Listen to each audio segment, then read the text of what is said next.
I want to talk about the the perpetrators, the pool, the collective.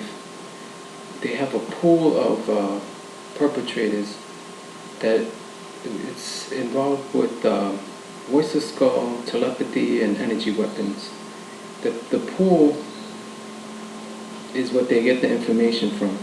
They don't get it from my Facebook or my documentation or my Federal Bureau complaints or my NYPD complaints, my IAB complaint.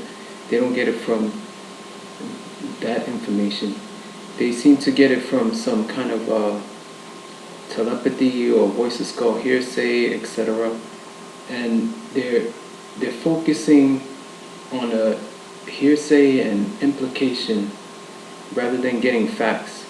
So they look to this this kind of pool of information illegally, and if anybody wants information about me, they don't ask me, they don't ask anybody else, they don't ask the law enforcement, they don't ask the J. Edgar Hoover building, or etc. They go to this pool. I believe it's made up by military, and they get the information from this pool, which is like hearsay. It's like implication, hearsay, etc., etc. So they don't got the facts.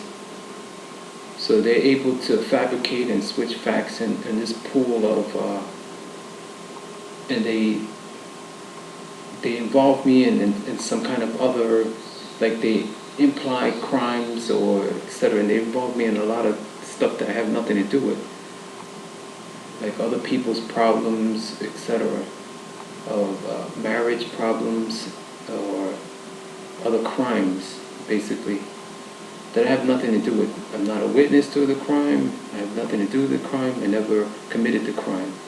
So they involve you and they imply in this pool of, which is a homeland. It deals with voice of skull, telepathy, and energy weapons. And if this pool of people, they enter this pool and they question me through this pool, they're able to inflict pain if they find me guilty. Within this pool, there's no paperwork involved. It's just a pool of perpetrators. So a lot of times I'm walking. Let's say this chair. If I touch this chair, involuntarily, I get hit with energy weapons. So I believe that this pool is questioning me via voice of skull, and then attacking me for touching me. They believe that I'm answering questions, which I don't hear. So they operate in this hearsay. There's no paperwork, and they attack.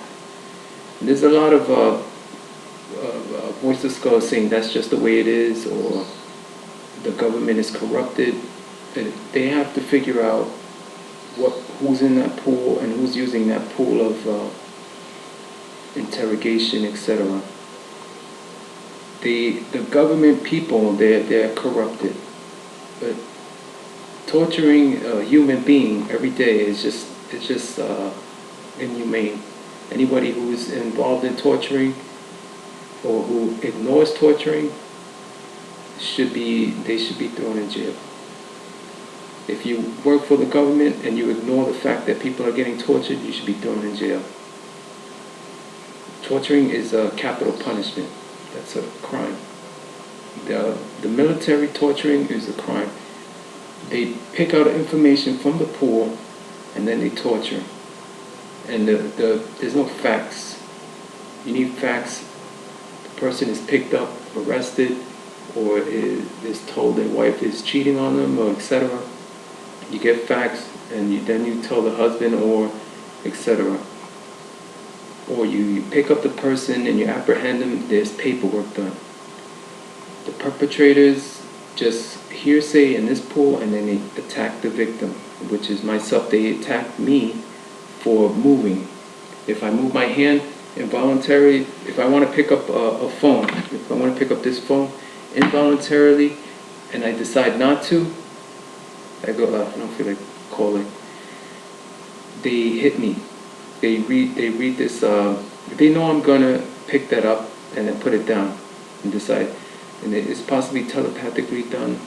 They don't acknowledge telepathic technology when you're being interrogated, and they don't acknowledge voice-to-skull instructions. They turn the acknowledgements on and off, and that's another tool that they use.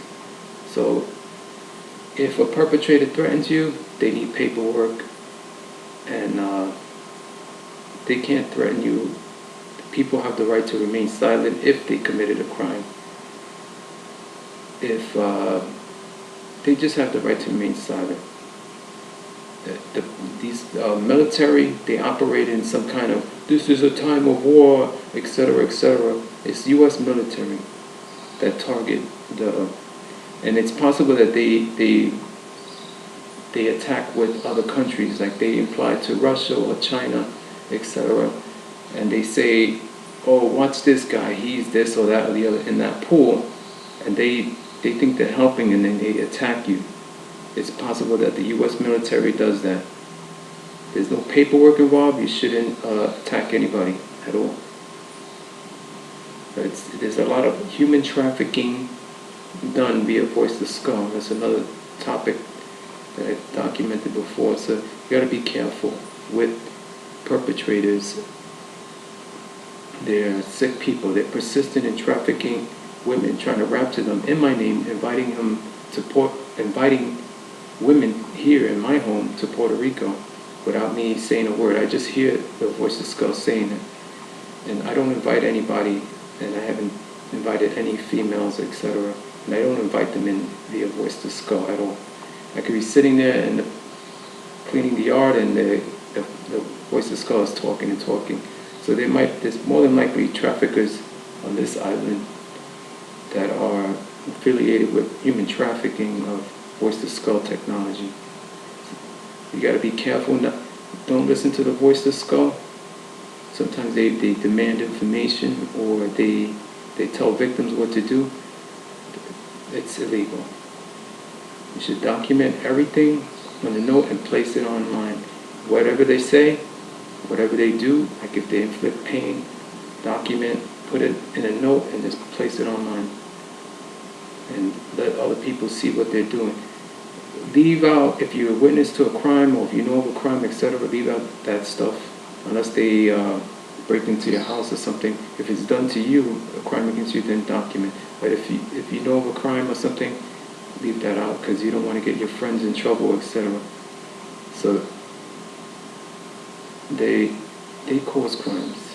They're criminals, and you don't have to document what you're, because they like to blackmail using voice-to-skull. It's what they did to me. They had me taking my clothes off back in the days. I didn't know what was going on. It was like alien. I thought it was alien voices, etc. And I'm a Christian.